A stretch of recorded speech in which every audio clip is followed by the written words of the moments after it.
ahora abrimos un espacio para nuestra conferencia central a cargo del señor Jorge Iván González, doctor en Economía de la Universidad Católica de Lovaina, Bélgica, magíster en Economía de la Universidad de los Andes y licenciado en Filosofía de la Universidad Javeriana, investigador y consultor en temas de política social, finanzas públicas y las dimensiones de la segregación espacial urbana e indicadores sociales urbanos.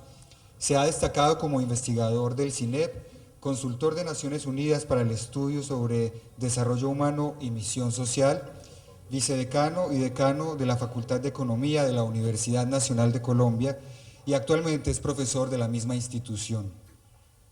En el año 2007 recibió la Orden Gerardo Molina, reconocimiento que se le otorga a los académicos de la Universidad Nacional de Colombia que con su desempeño hayan contribuido de manera excepcional al prestigio y fortalecimiento académico de la universidad y al desarrollo destacado de las funciones que le son propias dentro y fuera de la institución. Doctor González, bienvenido y gracias por acompañarnos hoy. Quiero agradecerles a confiar el premio Jorge Bernal la invitación. Estos días se discutía si faltaba más diálogo en economía y yo creo que en estos temas hace muchísima falta de diálogo en el país. Creo que las universidades, las ONGs tenemos que participar muchísimo más. Y creo que el mejor homenaje a Jorge es insistir en la importancia de investigar para transmitir conocimiento. Es muy impresionante la forma como las universidades se han cerrado, el afán de mejorar puntos en la lógica de conciencias, de publicar en revistas indexadas. Creo que nos ha llevado a descuidar la importancia del debate público y de la deliberación pública. Y yo siempre, cuando estábamos en la universidad y conversábamos con Jorge, pues yo siempre puse mucho énfasis en la importancia que Jorge le daba al debate público, a la razón pública. Y creo que hoy necesitamos volver, repensar y debatir mucho más. Yo sí creo que las universidades públicas, Antioquia, Nacional, uno dice, ¿por qué no estamos debatiendo de una forma mucho más agresiva y planteando problemas?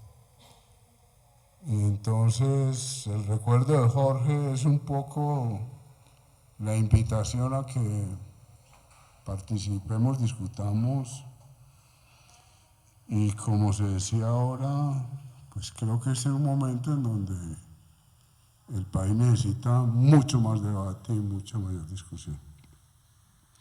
El tema que habíamos conversado con Estela, el tema del mercado de tierras y alguna reflexión sobre la seguridad alimentaria, pero más derivada de la discusión fundamental.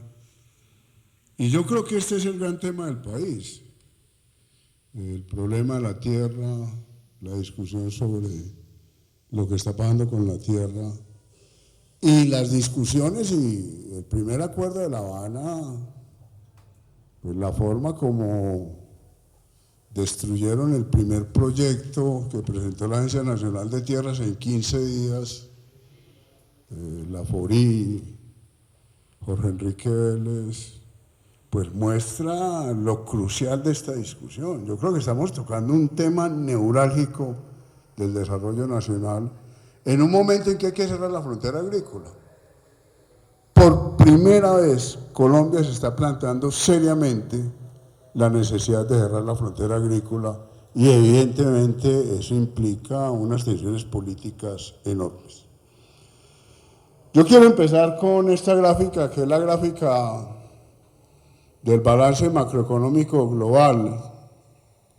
Este es un término que se utiliza en economía para presentar las tres grandes cuentas. La primera cuenta es el balance externo, que es la cuenta corriente de la balanza de pagos. La segunda cuenta es el sector público y la tercera es el sector privado. Puse una formulita para indicar que las tres cuentas están relacionadas. El balance externo es igual a la suma de los balances público y privado. ¿Cuál es la idea de este gráfico? Mostrar que desde el 2008 hasta el 2015 había un déficit permanente de la balanza en cuenta corriente. Uno de los argumentos del Ministerio de Hacienda es que la economía colombiana está mal por la crisis del petróleo, ¿no? La economía colombiana viene con un déficit en cuenta corriente muy fuerte desde antes del 2008. Es decir, no es por la crisis del petróleo y de la minería, sino que desde antes ya teníamos más importaciones que exportaciones. La situación cambia en el 2015 por la devaluación del peso. Al devaluarse el peso, entonces hay una tendencia a importar menos y medio empezamos a exportar. El balance del sector público en los últimos años se ha mantenido alrededor de 3 puntos del PIB y no parece que en el corto plazo vaya a cambiar esa relación. Entonces, el punto es, hay un desequilibrio estructural de la economía colombiana. Y ese desequilibrio estructural se refleja en ese déficit en la cuenta corriente de la balanza de pagos. Yo espero que con la devaluación se empiece a corregir. Durante la época de revaluación, pues lo que tuvimos fue una importación masiva de todo. Y sobre todo una importación masiva de alimentos básicos. En 11 años pasamos de importar 1 millón de toneladas de alimentos básicos a 12 millones de toneladas de alimentos básicos. ¿Cuál fue el problema de la revaluación? Que destruimos el aparato productivo, industrial y agrícola, porque nos convertimos en grandes importadores. Stiglitz vino hace 3 meses a la Universidad del Rosario en Bogotá y Stiglitz dijo: Colombia vivió enfermedad holandesa. Y todos los ponentes que estaban con él dijeron: sí, Colombia vivió enfermedad holandesa, pero nunca reconocimos que Colombia había vivido enfermedad holandesa. La enfermedad holandesa viene de la historia de Holanda, cuando Holanda se llenó de petróleo y de gas. Y entonces nos convertimos en nuevos ricos, pero ese es un mal de Holanda, ese es un mal clarísimamente de Venezuela. Cuando usted tiene mucha plata, pues lo más fácil es importar, y usted entonces deja de producir y golpea muy duro a la industria de la agricultura. Nosotros vivimos la enfermedad holandesa, seguimos teniendo las secuelas de la enfermedad holandesa, y por eso está en una situación tan difícil la industria y la agricultura. Esta es la situación del índice de los términos de intercambio. Los términos de intercambio es la relación de nuestros productos de exportación con el resto del mundo. Durante el periodo de los años, la primera parte del 2000, pues tuvimos un crecimiento en los términos de intercambio. El precio del petróleo y de los minerales fue excelente, sobre todo desde finales del 2008 en adelante. Y entonces, claro, nos sentimos ricos y empezamos a vivir el drama de la enfermedad holandesa. Ahora, Colombia fue un país que vivió de forma especial esos diferenciales de precios.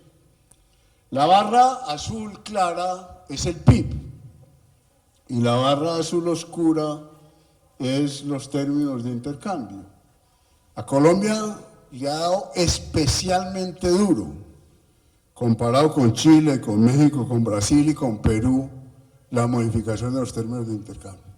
En otras palabras, para Colombia ha sido mucho más duro que para los otros países la caída de los precios del petróleo y la caída del precio de los minerales. Y no nos preparamos. Claro, todos los países dicen hay que sembrar la bonanza, lo ha dicho siempre Venezuela, siempre lo dijo Venezuela. Y la gran paradoja de Venezuela es que en el momento en que los precios del petróleo son más altos, pues empieza toda la crisis por el mal manejo de la bonanza. Ahora la situación entonces cambia y el dólar empieza a subir. La línea verde de arriba es el valor del dólar, es decir, la evaluación. Y al subir el valor del dólar, entonces la dinámica de importaciones disminuye y aumenta en principio la tendencia a las exportaciones. Pero ¿qué pasó con los alimentos? Pues como estamos importando tantos alimentos, los alimentos tienen un peso en el IPC, este es el índice de precio del consumidor, los alimentos tienen un peso en el IPC del 28%. Y con la devaluación, el precio de los alimentos importados se disparó. Entonces, ¿por qué aumenta la inflación? La inflación aumenta porque estamos importando 12 millones de toneladas de alimentos básicos. ¿Cuál es la mejor manera de luchar contra la inflación? Pues mejorando la productividad agrícola. Uno no entiende el Banco de la República. ¿Cómo cuando empieza a subir la inflación resuelve que la solución es aumentar la tasa de interés? Y el banco subió la tasa de interés el año pasado, diciendo que la causa de la inflación era un problema de demanda, mientras que la causa de la inflación claramente es un problema de oferta. Los alimentos pesan el 28% en la canasta. Y en el 2015 subió el precio de los alimentos 10.8%. Entonces, evidentemente, eso se refleja en el IPC, en el índice de precio del consumidor. ¿Cuál debió haber sido el mensaje del Banco de la República? Volvamos a la agricultura. Volvamos a producir lo que sabemos producir. ¿Por qué estamos importando maíz? ¿Por qué estamos importando trigo? ¿Por qué estamos importando cebada? Esa debería ser la pregunta que el Banco de la República tendría que hacerle a la sociedad colombiana. ¿Pero qué hizo el banco? Subir la tasa de interés, lleva la tasa de referencia hasta el 7.5 y inmediatamente los bancos suben la de ellos. Hace 4 meses estábamos pagando por tarjetas de crédito 33% año. Y entonces lo que hizo el banco con esa decisión fue frenar la actividad económica y por eso estamos en una situación de freno de la actividad económica. Entonces hay unas decisiones de percepción que me parece que son fundamentales. Uno se imaginaría un Banco de la República pidiendo estímulos por parte del gobierno a la producción agropecuaria, en lugar de estar subiendo la tasa de interés. Un poco para discutir esto, traigo a colación a un gran autor, un autor de la Escuela Austriaca de Economía, Mises, que escribió un texto que a mí me parece maravilloso, que se llama La acción humana. Este es un texto de los años 40. Y esta definición del mercado me parece a mí que nos ayuda a entender mucho. El mercado no es una realidad externa a los seres humanos. A veces cuando hablan los economistas, pareciera como si el mercado fuera externo a nosotros. ¿Qué es el mercado? Un proceso que está constituido por la interacción de varios individuos que cooperan bajo la división del trabajo. Las fuerzas que determinan el mercado son los juicios de valor. Nosotros, por la forma como nos organizamos, determinamos las características del mercado. En su totalidad, el mercado depende de la acción humana. A veces cuando en Caracol, en RCN, entrevistan a los corredores de bolsa, ellos dicen es que los mercados están reaccionando a la declaración de Trump, como si los mercados fueran seres externos a nosotros. Si el precio del petróleo sube es porque la acción humana llevó a que el precio del petróleo subiera. Si el precio del petróleo baja es porque la acción humana llevó a que el precio del petróleo bajara. Si el precio de las drogas sube es porque la acción humana llevó a que el precio del petróleo de las drogas subiera.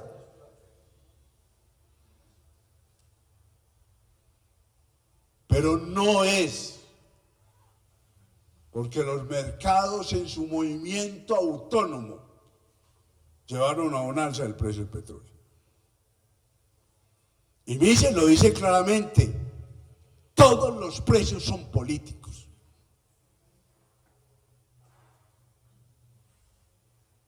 No hay precios por fuera de la política, no hay precios por fuera de la acción humana. Y esto es mucho más dramático en el mercado de tierras. Normalmente uno dice, el precio es un elemento central del mercado junto con la oferta y con la demanda. Ahora, ¿por qué pongo en azul? Porque si algún mercado hay que regular es el mercado de la tierra. La UPRA y la Agencia Nacional de Tierras están utilizando ahora el término del ordenamiento productivo y social de la propiedad. Hay que ordenar la propiedad. No es la oferta y la demanda por sí misma. Es necesario intervenir.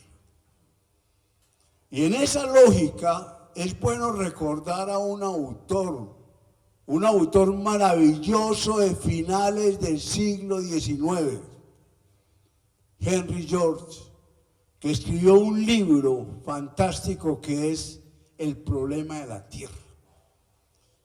Y él dice una frase que a mi modo de ver es profética.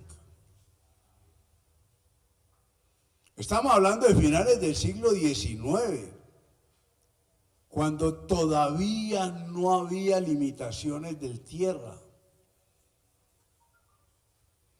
En ningún lugar la cuestión de la tierra es un asunto exclusivamente local, es un tema universal. Y ahora el planeta está viviendo la angustia de cómo vamos a ordenarnos para distribuir la tierra y para manejar el planeta de una forma adecuada. Y George peleaba con los terratenientes de su época. George nunca fue un socialista, siempre dijo: yo soy un liberal radical. Yo no soy socialista, pero creo que la tierra tiene que ser distribuida y que la tierra tiene que ser compartida. La UPRA propone esta definición del mercado de tierras. La UPRA, para quienes no sepan, la UPRA lleva como 4 años, es la unidad de planeación del sector agropecuario. La UPRA es una entidad relativamente reciente, las invito a que miren la página web de la OPRA, que tiene unos documentos que se han elaborado durante estos 5 años bastante buenos. La OPRA fue concebida como el líder ideológico de toda la dinámica agraria, agropecuaria colombiana, y sobre todo preocupada por el tema de la tierra. Y la definición que ellos proponen es esta: existe un mercado de tierras cuando sobre las áreas disponibles, y pongo en rojo las áreas disponibles porque es un problema de oferta, ¿cuáles son las áreas disponibles? Cada vez son menores. Por primera vez estamos delimitando páramos. Por primera vez estamos advirtiendo de la importancia de proteger las cuencas. Fíjense que las densidades van aumentando porque la población, que es el numerador, sube y el denominador no aumenta, que es el área.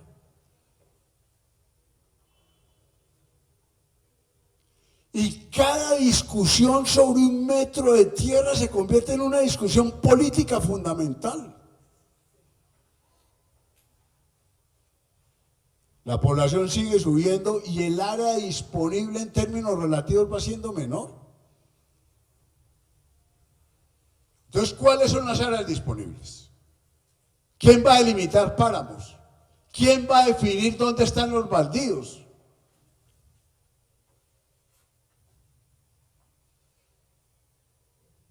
Vuelvo a decir, la forma como se trata el proyecto que ha presentado la Agencia Nacional de Tierras hace 3 semanas es una demostración de que este es el problema político central colombiano hoy.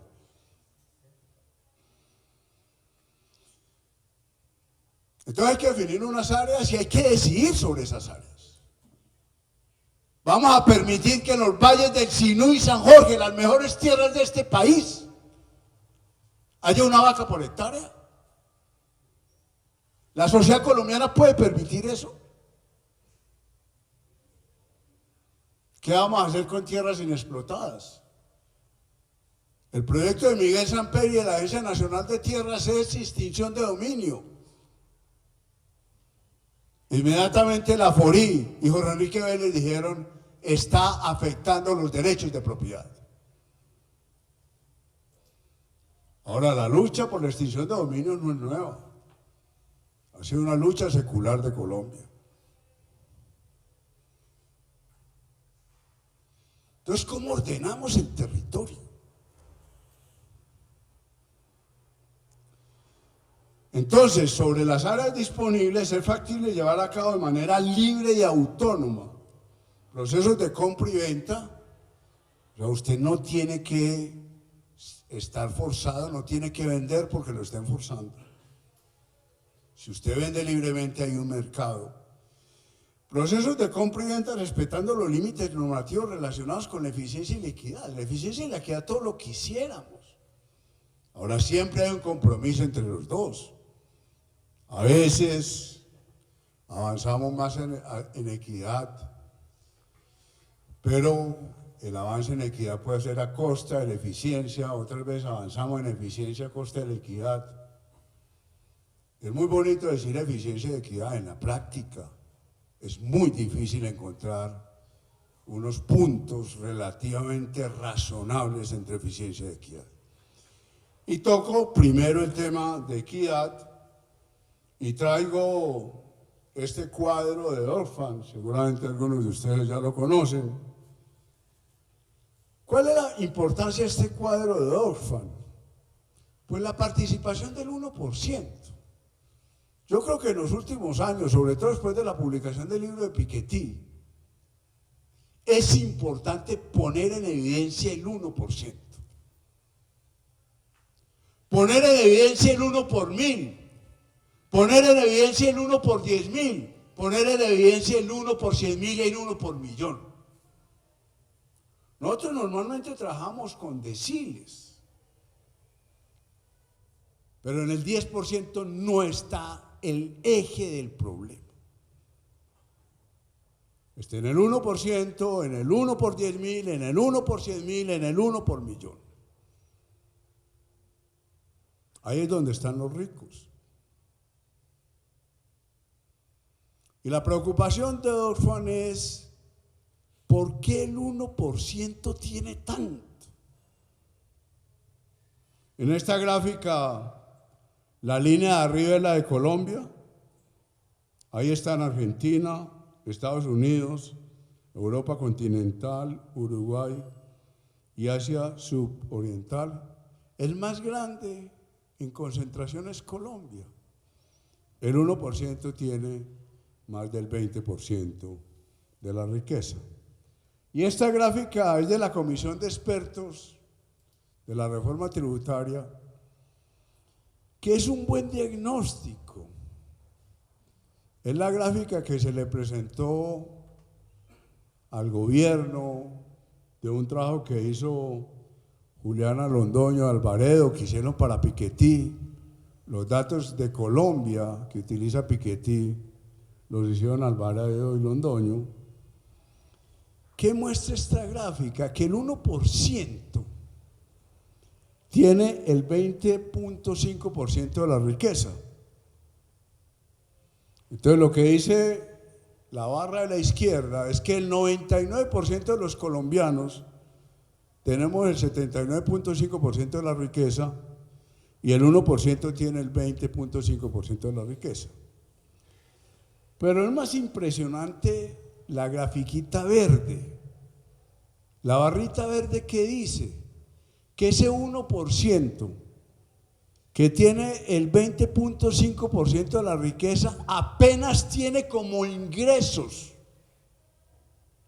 que pueden ser sometidos a impuestos. Es decir, como ingresos gravables el 11.7%. El 88% no son gravables. ¿Qué es la denuncia de Piketty? No es que estén pagando el 11% de impuestos. Es que el dinero que tiene solamente son gravables el 11%. Comentábamos ahora por la tarde, después de que se filtran los papeles de Panamá, los Panama Papers, que varios colombianos estuvieron allí, Roberto Inestrosa, Darío Arismendi, Alberto Carrasquilla. Cuando ellos ven que están pillados y que se filtraron los papeles de Panamá, entonces inmediatamente se van para la DIAN a regularizar su situación. En 6 meses la DIAN se dio cuenta de que los colombianos tenían en Panamá, por lo que ellos declararon después de que se vieron enredados, 12 billones de pesos.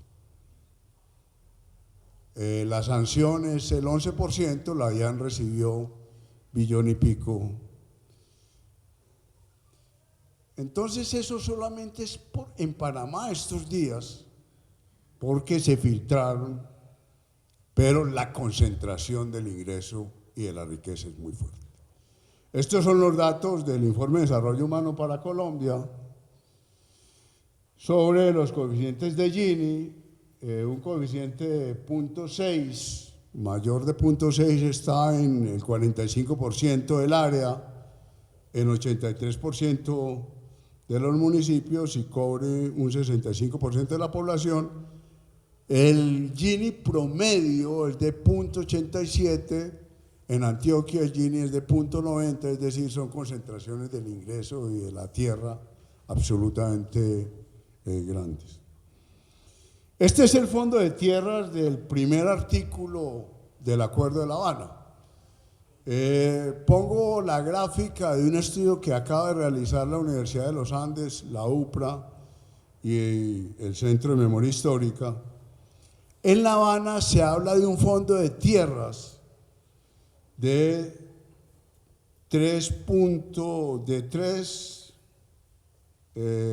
casi 3 millones de hectáreas, que es lo que se llama en este cuadro el Fondo de Tierra Núcleo, que está constituido por recuperación de baldíos, por actualización de las reservas forestales, por extinción administrativa de dominio y por adjudicación, expropiación con indemnización.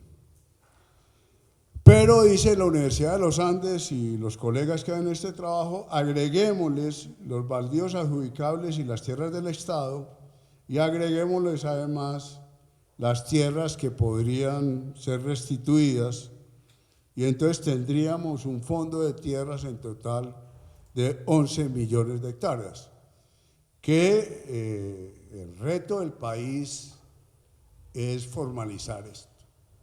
Y todos sabemos que hay unos baldíos, pero todos esos baldíos están en discusión, no sabemos exactamente cuántos, estos son cálculos aproximados. Es decir, este es el reto de la Agencia Nacional de Tierras, ordenar esto.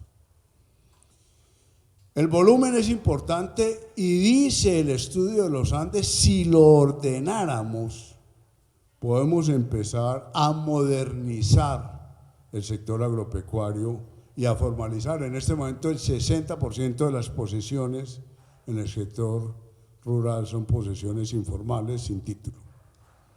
El otro tema de La Habana es el tema de catastros. Y el tema de catastros es central en todo este proceso de modernización. ¿Cuál es la diferencia de esta gráfica? Hay 3 ciudades, Bogotá, Cali y Medellín, que tienen catastro delegado. Es decir, desde hace unos años el IGAC, el Instituto Agustín Codazzi, le delegó a estas ciudades la actualización de los catastros, y estas ciudades están bastante bien en catastro. Medellín, Cali y Bogotá tienen el 98-99% del catastro actualizado, además con un valor bastante cercano al precio comercial del inmueble. Antioquia también tiene delegación, pero Antioquia está más desactualizada, tiene 63% de actualización, y el resto del país depende del IGAC. Ahora, el problema con el resto del país es que el 40% del catastro está desactualizado. Entonces, lo que dice el primer punto del Acuerdo de La Habana es ordenemos los catastros. Y hoy, con el catastro multipropósito, juntemos el catastro con el registro, hagamos una sola operación y empecemos a formalizar la propiedad. Hay un hecho positivo, y es que a raíz del Acuerdo de La Habana se le permite a los municipios fuera de Bogotá, Medellín y Cali que reciban delegación por parte del IGAC. Barranquilla acaba de recibir la delegación, Pereira está pidiendo delegación, el área metropolitana del Valle de Aburrá el año pasado estaba mirando cómo solicitaba delegación de catastro, y creo que con esto podemos avanzar bastante, porque las potencialidades fiscales que aquí son enormes. En los catastros del país actualizados podrían generar unos prediales bastante importantes. El otro problema complicado es el tema de los departamentos. ¿Quién ordena el territorio en el país? Los departamentos, que podrían cumplir una función muy importante en el ordenamiento del territorio, son una instancia bastante ambigua. Esta es la dinámica de los ingresos de los municipios y de los departamentos. Los municipios tienen todas las posibilidades de generar ingresos. A mí me dicen, la descentralización ha sido golpeada. La descentralización no ha sido golpeada. La ley 388 de 97 le da a los municipios todas las potencialidades para generar ingresos. Ingresos de las dinámicas urbanas, plusvalías, valorizaciones, derechos de edificabilidad, etc. Los municipios tienen unas fuentes de ingreso enormes. Los departamentos parecen unos mendigos detrás de sobretasas y ahora de las regalías. Una de las preguntas grandes que se tiene que hacer el país es qué hacemos con el departamento y cuál es la función de los departamentos como ordenadores del territorio. Uno quisiera que los departamentos coordinaran los planes de ordenamiento territorial, Este año la mayoría de los municipios tienen que hacer planes de ordenamiento territorial. El departamento es capaz de coordinarlos, de articularlos. Y el tema de eficiencia, es necesario mejorar la productividad del sector agropecuario. Esto es clarísimo. Ahora, el primer paso, y estos son datos relativamente viejos porque no he encontrado datos mejores, porque la UPRA todavía no ha logrado articular todo esto. Estos son datos del Informe de Desarrollo Humano. Nosotros tenemos disponibles en agricultura 4 millones de hectáreas. En el 2009 ya hemos perdido 1 millón de hectáreas. El ministro de Agricultura se dio cuenta hace 8 meses de esto. Pero evidentemente en el 2009 ya habíamos perdido 1 millón de hectáreas de agricultura. En pastos pasamos de 30 a 39 millones de hectáreas. La pregunta es ¿cómo permitimos eso? Y en bosques pasamos de 8 a 7 millones de hectáreas. Entonces, este es el ordenamiento del territorio. Ahora, ¿cuál es el problema? Pues que la acción humana está llena de discusiones políticas. Entonces, claro, el campo tiene una situación de pobreza muy difícil. Colombia ha bajado en general la pobreza, el último año ya empezó a subirlo otra vez, pero en el campo entonces tenemos dificultades, falta de programas sociales. La misión rural coordinada por Ocampo dice, en lugar de seguir dando subsidios, debemos mejorar los servicios y los bienes que el sector público entrega al campo. Hay una desigualdad clarísima en la distribución, hay una ausencia de activos y hay múltiples fallas en los mercados financieros.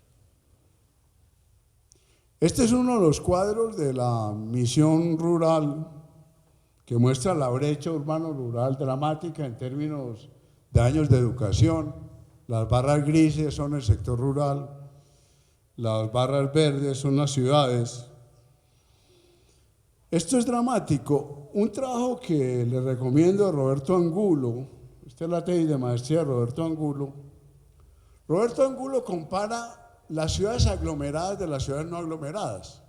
La noción de aglomeración la propuso el Sistema de Ciudades, un trabajo que coordinó Carolina Barco hace 4 años para Planación Nacional. ¿Quién es aglomerada? Ciudades de más de 100.000 habitantes que tienen conmutaciones laborales del más de 10%. O sea, cuando usted tiene una ciudad de 100.000 habitantes y esa ciudad tiene con otras conmutaciones laborales, es decir, que la población se mueve de una a otra más de 10%, claramente Medellín, Envigado están claramente aglomeradas. Medellín, Itagüí, Medellín, Bello, Bogotá, Soacha claramente está aglomerada. Puede ser que con Guarne no se cumpla el 10%, que todos los días el 10% de personas se muevan entre Guarne y Medellín. Puede ser que Guarne no esté aglomerada y de hecho no está en este sistema de ciudades directamente aglomerada. Ahora, ¿qué encuentra entonces Angulo? Que hay 2 criterios para evaluar: el criterio productivo, que es el azul clarito, y el criterio social, que es el azul oscuro. Entonces, en las ciudades aglomeradas, en los centros urbanos aglomerados capitales, usted tiene que la inclusión social, es decir, el mejoramiento en las variables sociales, ha pasado del 61.5% de la población al 64%, y que el mejoramiento en las variables relacionadas con producción ha pasado del 24 al 26%. Es decir, el país ha mejorado mucho más en actividades sociales, en indicadores sociales que en indicadores productivos. El problema de la industria, el problema de la agricultura se refleja en el azul claro.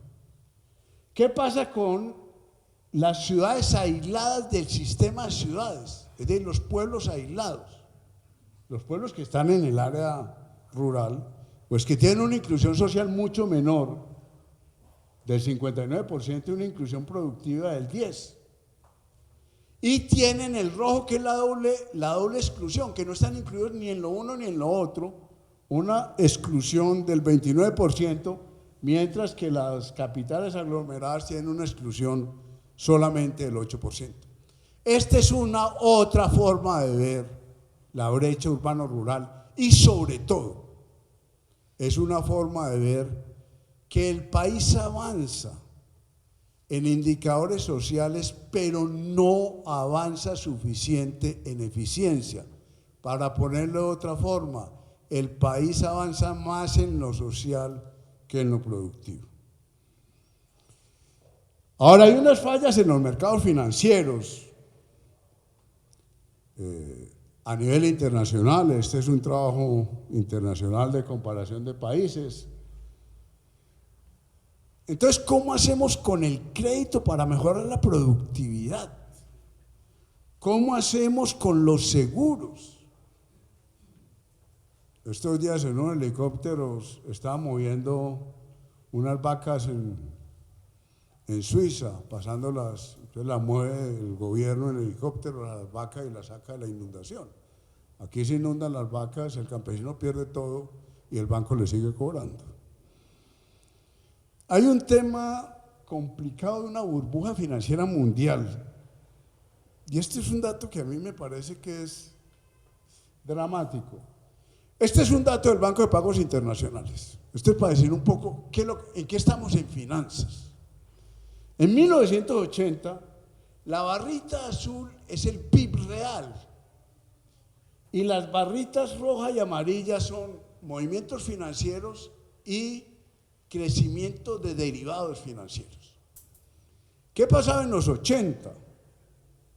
Para ponerlo en términos sencillos, que por cada operación real había más o menos una operación financiera. O sea que había cierta relación entre el mundo monetario financiero y el mundo real. ¿Y qué vemos ahora? Que el PIB se quedó, el mundo real se quedó, la barrita azul. Y los movimientos financieros se dispararon. En otras palabras, el mundo es una pirámide, es una burbuja. Las dinámicas de las pirámides, de EMG, etcétera, son las dinámicas del mundo financiero mundial. Y entonces, ¿eso qué ha llevado? Pues a un desorden financiero absolutamente complicado. Esta es la tasa de interés que están pagando los países en el eje derecho, los países desarrollados, Estados Unidos, Alemania, Reino Unido y Japón. Son tasas de interés del 1%, del 2%, tasas de interés negativas en términos reales. Los países emergentes como Colombia, en el eje izquierdo, la línea negra, en los TES, Colombia está pagando el 6-7%. Es decir, hay una descompensación de las tasas internacionales entre los países emergentes y los países desarrollados enorme. Nunca los países desarrollados habían tenido durante tanto periodo tasas de interés negativas. Eso lo llamó Keynes la trampa de la liquidez, pero para Keynes eso es una situación teórica. Entonces esas tasas de interés están marcando unos procesos financieros que son procesos que impactan la productividad real. Créditos. Estos son los datos del DANE, del último censo agropecuario. Solamente el 10% de los campesinos en las zonas rurales distantes están pidiendo crédito. ¿Por qué? Porque si la tasa de referencia de nosotros es 6, la tasa a la que están prestando los bancos en Colombia es 15-16%.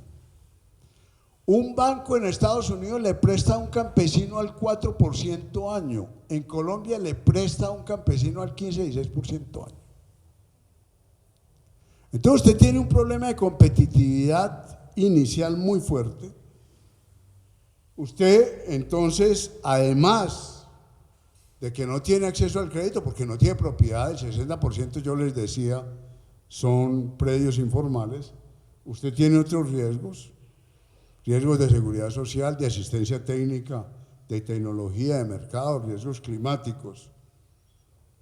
únicamente el 16% tienen maquinaria, únicamente el 16,5% reciben asistencia técnica. Entonces usted tiene que movilizar el aparato estatal para resolver estos problemas. Ahora, lo que uno no es que no estamos discutiendo con los bancos qué va a pasar con la tasa de interés. ¿Cómo puede competir un campesino colombiano con esas tasas de interés?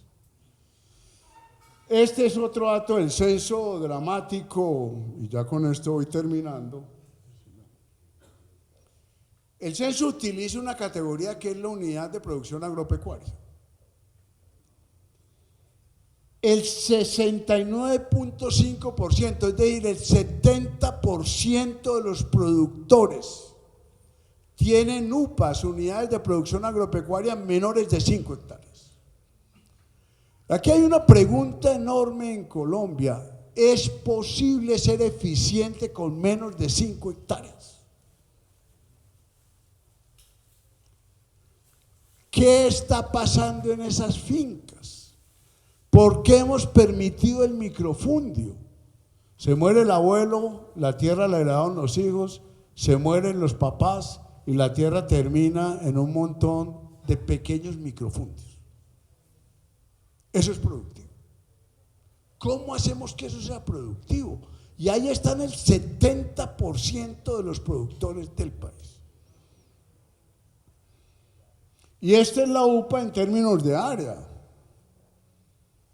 El 32% del área, 33% del área son UPAs de más de 1.000 hectáreas, que es otra vez el tema distributivo. Pero la pregunta es: ¿qué hacemos con los pequeños productores, que son la mayoría? Hay un trabajo de un profesor Carter que trajo recientemente de la Agencia Nacional de Tierras, y él dice: la pequeña producción puede ser productiva con dos condiciones. Primero, intervenciones del Estado, apoyos del Estado. Y segundo, seguros y protección.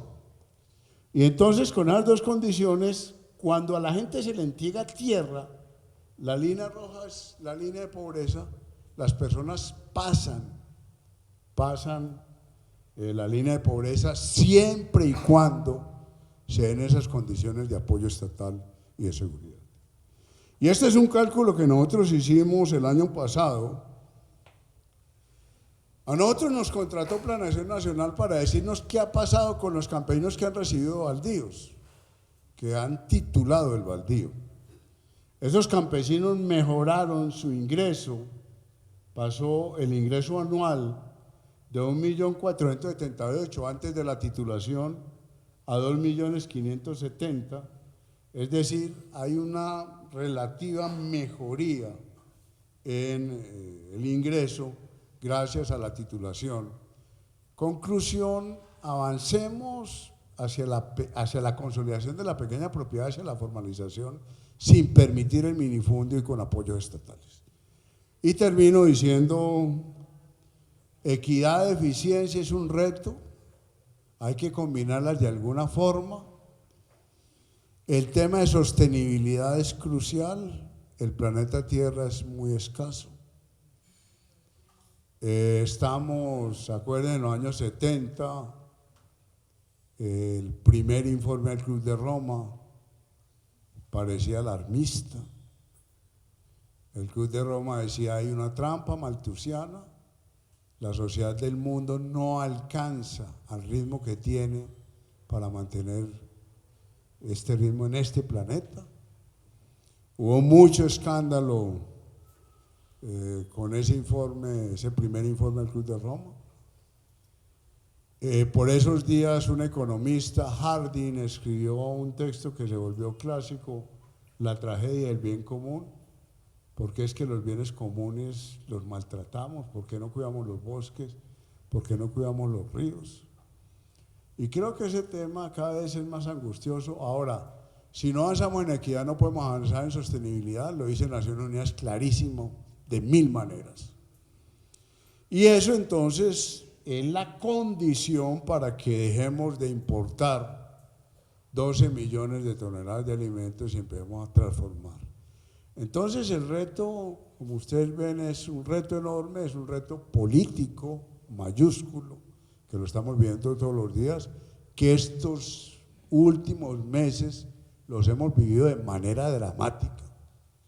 Y yo creo que la forma como se ha reaccionado frente a todas estas discusiones de La Habana es un poco eso.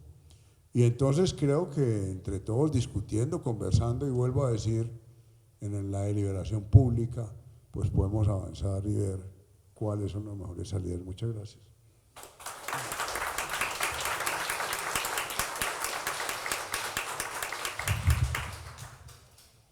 Muchísimas gracias al doctor Jorge Iván González por su participación en esta sexta entrega, sexta versión del premio Jorge Bernal.